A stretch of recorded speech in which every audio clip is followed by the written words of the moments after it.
Hey, welcome to the Simple Nutrition Podcast, a show that helps you learn practical and actual nutrition tips from an expert.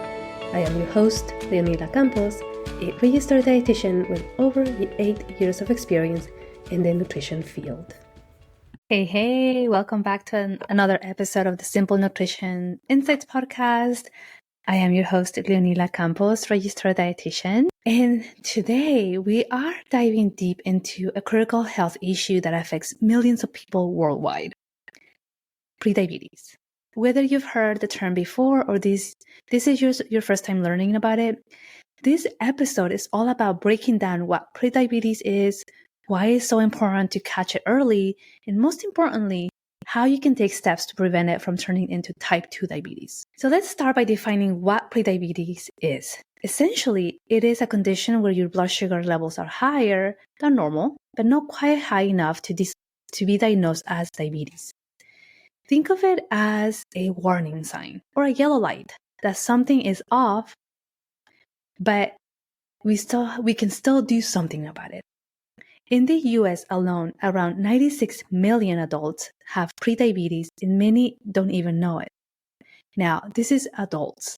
I'm seeing prediabetes in children too, which is very concerning, and it makes my heart ache because we know that if these changes don't happen, these children can potentially develop diabetes in just a matter of years. So why? Why do we care, right? Or why prediabetes goes undiagnosed, right? It can be sneaky. Most people don't have symptoms, but if it's left unchecked, it can progress to type 2 diabetes, which comes with serious complications like heart disease, kidney issues, and even nerve damage. The silver lining, however, is that with the right steps, we can reverse prediabetes and keep diabetes at bay. Now, let's talk about who is at risk of prediabetes. There are several factors, some we can control and others we can't. And as you probably know me, hopefully you know me by now, I like to focus on the things that we can control, the positive changes that we can do, because that's where we can make the greatest impact. First, let's look at the things that we cannot change. Our age, right? There is research that shows that if we're over 45, our risk of prediabetes goes up. Family history, if you have a parent, a sibling with type 2 diabetes, your risk increases as well. Our ethnicity, certain ethnic groups like Hispanics, African American, Native American, and Asian Americans are at a higher risk. Now, here are some that we can control. Our weight, right? If we're overweight or obese, our risk of prediabetes increases. If we are physically inactive, if we have a diet high in refined carbohydrates, sugary foods, and processed items, and smoking. So if you identify with any of these risks, especially multiple ones, it's time to pay attention to our health. But remember, there's no need to panic because our knowledge is our power. And so when we have awareness, right, we can use that awareness to make things happen. One of the questions I often hear is, how fast can prediabetes turn into diabetes? The general timeline for most people is 5 to 10 years. But for certain populations, like the Hispanic community, it can be as short as 3 to 5 years if no lifestyle changes are made. That is why it's so important to take prediabetes seriously. Now, let me pause here and tell you a quick story here. I see clients for many conditions, right? For many reasons. Oftentimes, I see, for the most part, right, if they come to me for weight management, there's also another comorbidity, right? Prediabetes, high cholesterol, high blood sugar, or high blood pressure. And so as we start to make these changes, right, those levels go down and our overall health goes down. Now, I want you to understand something that is so important, right? Because prediabetes is so prevalent. And I sometimes hear, oh, well, everybody has prediabetes. Okay. No, that is not true. Not everybody has it. Yeah, a good amount of people do have it. But what are we going to do about it, right? Do we just accept that every person that we encounter, possibly every person that we encounter may have prediabetes. The problem here is that we normalize it to the extent where we don't have that urgency to make changes. As we are seeing, right, that for the general population or the general timeline, most people with prediabetes will develop type 2 diabetes in 5 to 10 years if nothing changes. Now, for the Hispanic population, I'm Mexican. So this is concerning for me, right? Because for my Hispanic population, if they have prediabetes and we don't change anything, they are going to develop type 2 diabetes in 3 to 5 years. The number of type 2 diabetes in the Hispanic population is already high as it is. So it is highly concerning. Now, as I mentioned, right, that once we have type 2 diabetes, that leads to other comorbidities or to other health issues like heart problems, kidney disease, vascular issues. I attended a seminar on type 2 diabetes over the weekend, and it was so concerning to see, one endocrinologist mentioned that the number of diabetes can quadruple in 10 years. That is just so concerning, right? Because that is, I don't know. I don't even know how to explain these, right? Like, how can we make massive changes right now to prevent those numbers to continue to go up? Because, and not to say that, hey, if you have type 2 diabetes, now is the end of the world. No, that I'm not saying that. Is that we can manage the condition.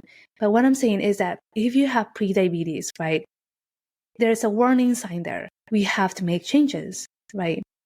Because you might feel fine right now, and you continue to do these things that you're doing already that have led to the prediabetes. Again, in a short amount of time, you are going to be diabetic. And then all these health issues if we don't make changes. So we really have to pay attention to those things.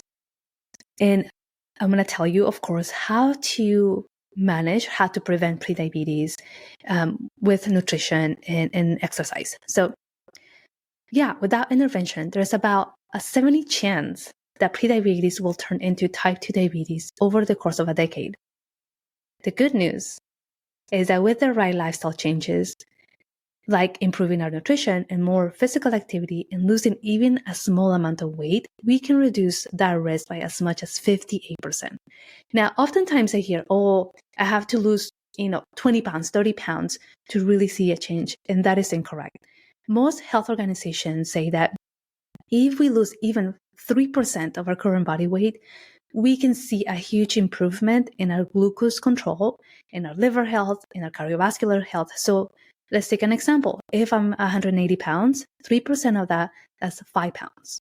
Now, we start to see a greater improvement if we go 5, 7, 10 pounds. But even that is not going to be 30 pounds, right? So let's say I'm 180 pounds per se, and I lose 5%. That's 9 pounds, right? Again, we see the greater increase when the prevalence, right, of developing these health conditions, if we have a higher amount of weight, is by getting to the 7-10%, right, weight. If we have, again, obesity, so if I'm 180 pounds and I lose 7% of that weight, that's 12 pounds. So even then, right, even if it's the max 180, and even if I lose 18 pounds, right, it doesn't mean that I have to lose 30, 50 pounds to see a huge improvement in my overall health. Again, even 10%, even 3%, right, is going to make a huge difference. So what can we do to prevent prediabetes from progressing? It's all about making simple but effective lifestyle changes. So here are the 3 big ones that I'm going to share with you. Healthy eating, right? What does that even mean? So we want to focus on whole foods, right? And I talk about this often. I think I talk about it every single time I do a podcast, because that's where we want to go, right? We want to focus on whole foods like vegetables, fruit, whole grains, lean proteins, plant-based proteins. Those are our wholesome foods. We want to be able to limit our sugary snacks, just our sugar in general, right? Our refined carbohydrates like flours and like pastries. Now, I want you to understand that I'm saying limit. I'm not telling you that you have to avoid them, right? But we have to limit it. If we have a pastry every single day for breakfast, that is not giving you high value nutrition, right? That's not giving you nutrient dense foods that your body is going to be able to use to repair and recover at a cellular level, right? Yeah, we're getting satiated, but that's also increasing our blood sugar levels. So how about if we have a pastry once a week, twice a week max, right? We can still enjoy it, but having it every single day, right? That's not helping our health. Try something, try adding more plant-based foods, right? Try adding more plant sources, fruits, vegetables, whole grains. The way that I'm teaching these, and the way that I talk to a new patient that came to me that has prediabetes is, let's think about these changes as how can I add more nutrition to my meals? Oftentimes we think about them in a negative way, right? In an elimination way. And that is tough, right? Because we're like, I don't want to eliminate that. Like in this patient's case, right? She was eliminating tortillas and rice. And my question was, what are you replacing them with? And the answer was nothing else. Well, how hungry are you? I'm hungry all the time. Of course, right? Because we're eliminating these foods, but we're not replacing them with anything else. So thinking of these changes as how else can I add more nutrition to these meals, right? In this patient's case is we never add vegetables unless we have caldos, right? Like stews or soups. Then we add veggies there. But that is it. Okay, not a problem. Let's think about ways, right, that we can add more vegetables on a daily basis, at least once a day. That's the starting point. The idea is to add vegetables or some kind of plant source, right, 3 times a day. So we came up with adding a small salad that's going to have tomatoes and onions and jalapenos and cabbage, right, or a variation of that every single day. And she felt comfortable and she felt happy about that. So think of these changes as an addition way, right? How else can I add more nutrition to these meals? Because that's going to allow you to eat less of these other foods. So in this example of this client, right, she said, I was eating 6 tortillas. Now I'm eating 4, right? The idea is that now that we're going to add these vegetables, she might not need to add 4 tortillas, right? It might be only 2 because we're getting satiated, right, with these more balanced meals. So that's how we can think about them. We can also look into adding more plant sources, right? So if we're used to only adding potatoes, peas, corn, okay, how about we add a combination of leafy greens, right? Or more of these non-starchy vegetables, or adding some whole grains, right? Whole grain bread or a whole grain, rice or something like that you are willing to try. Number 2, physical activity. This is a tough one for a lot of people. Oftentimes we think about, I need to go to the gym and I need to be there for an hour, 2 hours. No, my friend, you don't have to do that. Even walking for 5 minutes, that is going to give you some benefit and build your consistency that way. There is a recommendation, right? Most health organizations recommend at least 150 minutes of moderate activity, which is about 30 minutes a day, right? 5 times a day. Now, you don't have to do all 30 minutes at once. Again, you can do, I'm going to do 5-10 minutes during my 2 breaks and another 5-10 minutes on my lunch, right? You have essentially 3 breaks, right? If you do 5 minutes at each one, that's 15 minutes. And then you're like, okay, after I go home, I'm going to go for a 15-minute walk, right? That is it. And you add your 30 minutes. It is about the consistency. When you're ready to add other exercises like strength training, then you can start there, right? But think about the simplest things that you can do now. Don't think about, I have to do 30 minutes.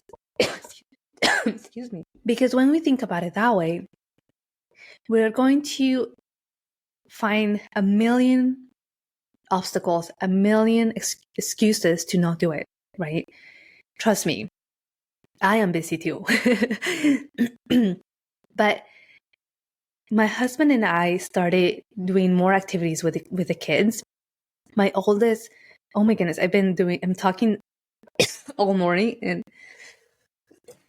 that is affecting my throat. So my oldest learned how to use his bigger bike, right? And so he's been so excited. So my husband and him go for a bike ride. And then my youngest one, because he doesn't have a bike, but he has a scooter. So him and I go for a walk every evening. We've been doing this for about 3 weeks now. This is our third week.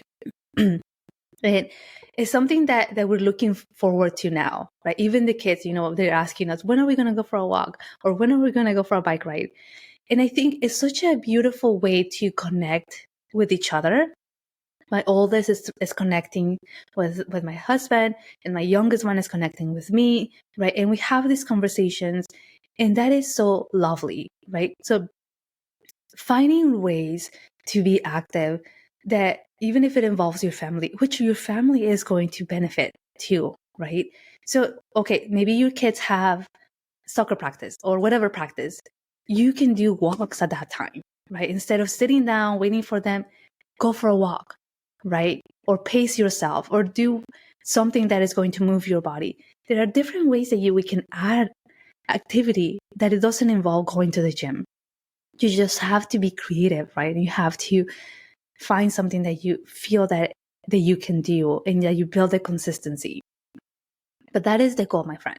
At least 150 minutes of moderate activity a week, or about 30 minutes a day, 5 days a week. So you don't have to do it all at once again. You can break it up. You can do 15 minutes at lunch, 5 minutes at each of your breaks, and that is 20 minutes. Now you have 10 minutes, right, that you can do later on. And it's absolutely doable. Number 3, weight management. As I mentioned, the higher our weight is, and this is beyond going to BMI, right? This is beyond going to being at an ideal weight, right? Just having excess amount of weight puts a lot of stress in our bodies. So even losing 3-5% of our current body weight, that is going to be a huge benefit for our overall well-being. Specifically to lower our risk of diabetes and to decrease our risk of continuing to progress on our prediabetes. Again, these changes don't have to be overwhelming. We can start very small, right? And that is something that I work with my clients with, right? We start with like really, really simple goals. One of the things I ask them is, Ray, what is your confidence level, right? We chose these goals already. What is your confidence level at being able to achieve them in this next week, in this next 2 weeks? If the level, on a scale from 0 to 10, if the level is 6 or 5, then we simplify them even more. We want to be at a level 7 or 8, right? It's hard to be at a level 10. That's just, that's, I don't know, that's overachieving. But if we're at a level 7 or 8, okay, perfect. We can do it. So ask yourself these questions as you create these goals for yourself, right? How confident am I at being able to achieve these? And then simplify them. So same thing with our nutrition, right? If you're like, oh my gosh, I can change everything at once. I don't want you to change everything at once. If we do that, that's overwhelming. Focus on 1 or 2 things, right? Maybe focus if you're like, okay, my breakfast is sugary coffee and a sugary pastry. All right, let's swap one of those with something high in protein, right? And that's where we start, right? Or don't add any vegetables. Okay, let's focus on choosing one vegetable that you want to add this week that we can add at least 4 times a week, right? The idea is every single day, but let's start with 4 times. So simplify these things to where they feel that you can do them no problem. Okay. I want to highlight here a little bit. One, because it's Hispanic month, Hispanic Heritage Month, but also because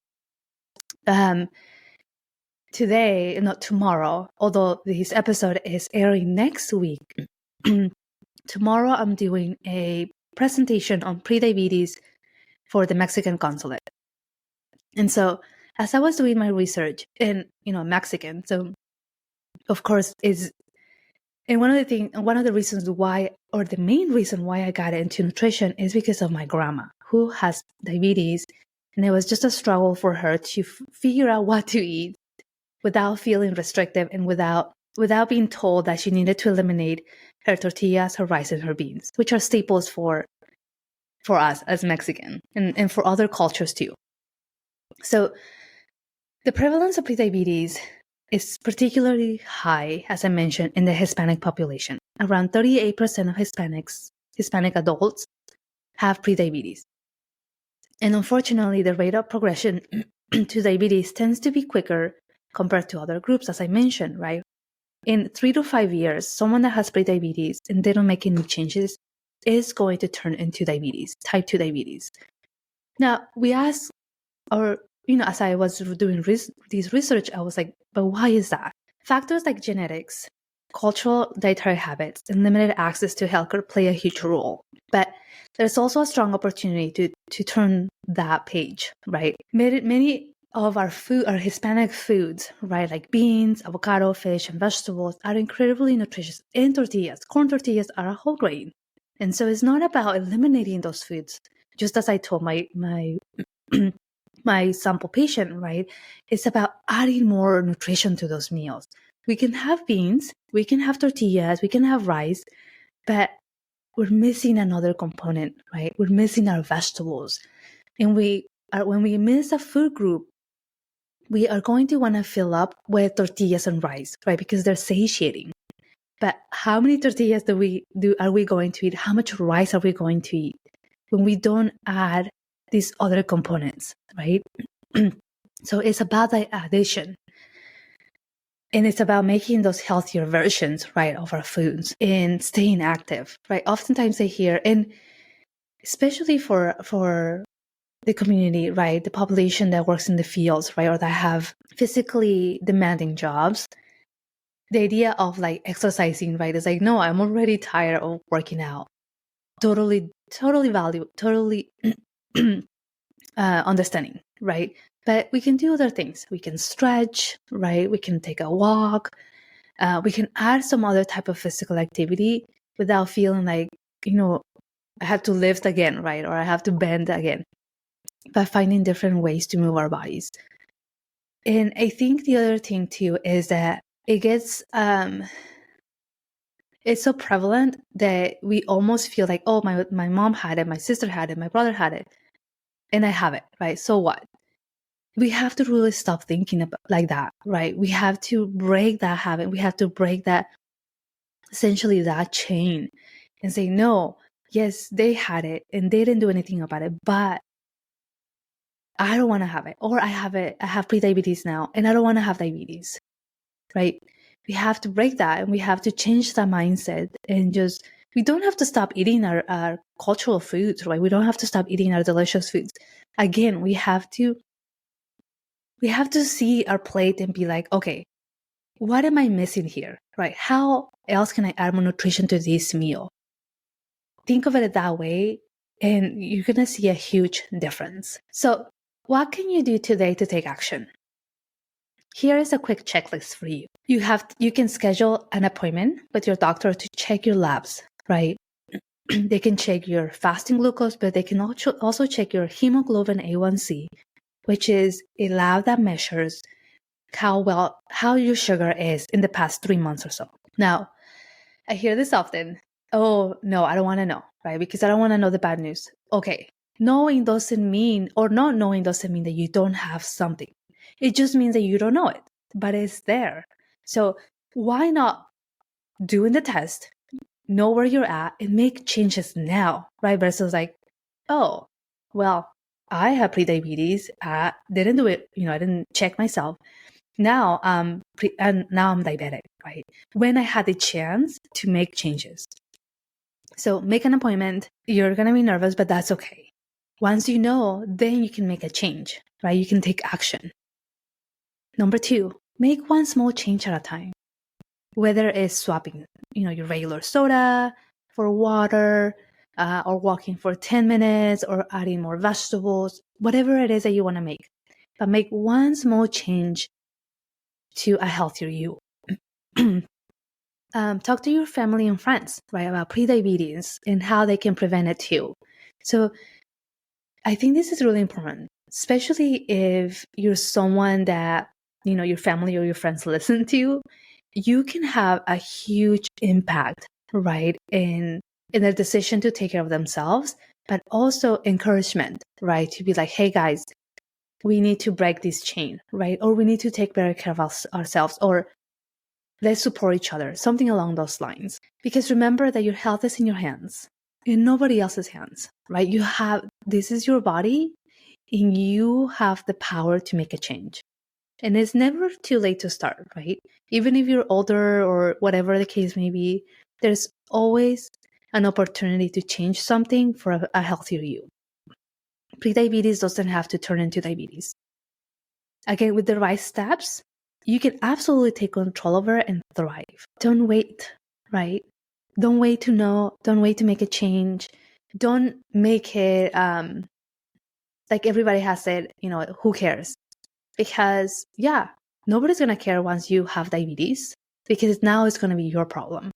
So as sad it sounds, right? When it comes to our health, we have to be the ones that care enough to make a change and to know and to continue to do better for our overall well-being. So I'm adding a handout for you, right, with these tips that I'm providing and just general information. But if you feel like, hey, I resonate with what you're saying, I think I need to make a change, I don't know where to start, or everything is so confusing, send me a text, right? You can send me a text at 559-512-0404, and let's just chat, right? You don't have to make an appointment with me. Maybe you just want to chat about like what are some of the things that you can change, and that's okay. I'm available. I want to be able to support you, and I want to be able to help you if you have any questions, right, or if you need anything. So thank you so much for tuning into today's episode on prediabetes. I hope you learned something new and feel empowered to make positive changes for your health. If you enjoyed this episode, again, don't forget to subscribe and leave a review. And as always, if you have any questions or topics you would like to hear about in future episodes, send me a message or send me a text now that I gave you my phone number. Until next time, take care of yourself and your health, my friend. I will talk to you and see you in another episode. Bye-bye for now. This podcast, the links and resources provided are for the purpose to educate only and are not a replacement for medical advice or nutrition therapy. I suggest you seek out the help of a trained professional to help you with your specific situation and needs.